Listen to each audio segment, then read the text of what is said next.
नमस्कार, good morning. मी सौरभ कोरटकर. तुम्ही बघत आहात TV9 मराठी. बुलेटिनची सुरुवात एका मोठ्या बातमीने. बस चालक संजय मोरेकडे अवजड वाहन चालवण्याचा परवाना आहे. पोलिसांनी आरोपीचा वाहन परवाना आता ताब्यात घेतलाय.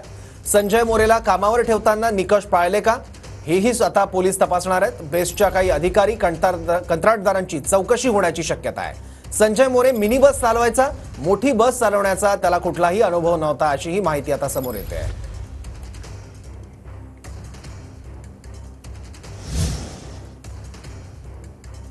याबद्दल आपण वेगवेगळ्या प्रतिक्रिया जाणून घेऊयात. बेस्टचे माजी अध्यक्ष अनिल कोकीळ सर आता आपल्या सोबत आहेत. अनिल कोकीळ सर, अत्यंत अक्षम्य हलगर्जीपणा झाल्याचं दिसतंय. ज्यांनी यापूर्वी बेस्ट चालवलीच नाहीये त्या माणसाला बेस्टचं स्टेअरिंग हातात दिलंय आणि 5 ते 7 लोकांचा जीव गेलाय.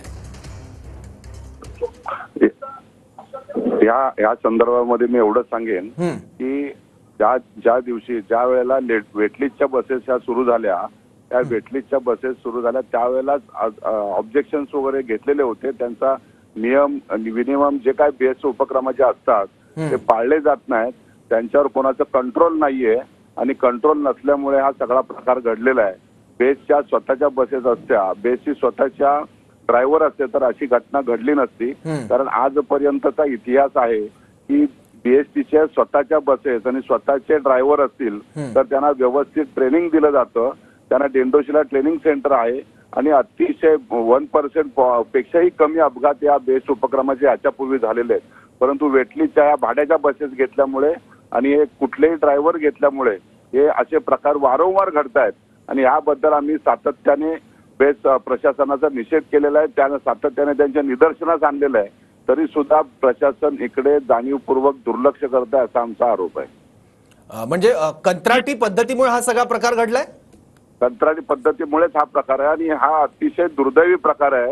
याच्यावरती प्रशासनाचं कंट्रोल राहिलेलं नाहीये. बेस्ट समिती नसल्यामुळे प्रशासन वाटेल तसे निर्णय घेत आहेत. बेस्ट समिती नसल्यामुळे त्यांना विचारणारे कोणी नाहीये. नगरसेवक नसल्यामुळे प्रशासनाने आपला स्वतःचा मनमानी कारभार सुरू केलेला आहे आणि हे भारतीय जनता पार्टी आणि याचं शिंदे सरकार आल्यामुळे हे अतिशय बेदरकार झालेले आहेत प्रशासन. त्यांना वाटतं आम्हाला कोणी विचारणारे नाही आहेत, आपण कशा पद्धतीने या प्रशासन चालू शकतो. कर्मचाऱ्यांच्या याच्यामध्ये हेळसांड होते. बीएसटीचे स्वतःचे कर्मचारी जे आहेत ते स्वतःचे कर्मचारी स्वतः जीव टांगणीला धरून अतिशय काम करतायत. याच्यावरती अतिशय गंभीरपणे विचार करणं अतिशय आवश्यक आहे आणि आता जर का विचार केला नाही तर याच्यानंतर खूप मोठे अपघात याच्यानंतर सुद्धा होऊ शकतील असं माझं म्हणणं आहे. ठीक आहे, धन्यवाद अनिल कोकीळ सर आपण दिलेल्या प्रतिक्रियेबद्दल. तर कंत्राटी पद्धतीमुळेच हा अपघात झाला आणि अनेक घटना त्याला सहाय्यभूत ठरला असा आरोप आता कोकीळ सरांनी केलाय. बेस्टचे स्वतःचे ड्रायव्हर नसतात त्यामुळे अपघात घडतात. बेस्टचे स्वतःचे ड्रायव्हर जर असते तर हा प्रकार घडला नसता असं बेस्टचे माजी अध्यक्ष अनिल कोकीळ यांनी म्हटलंय.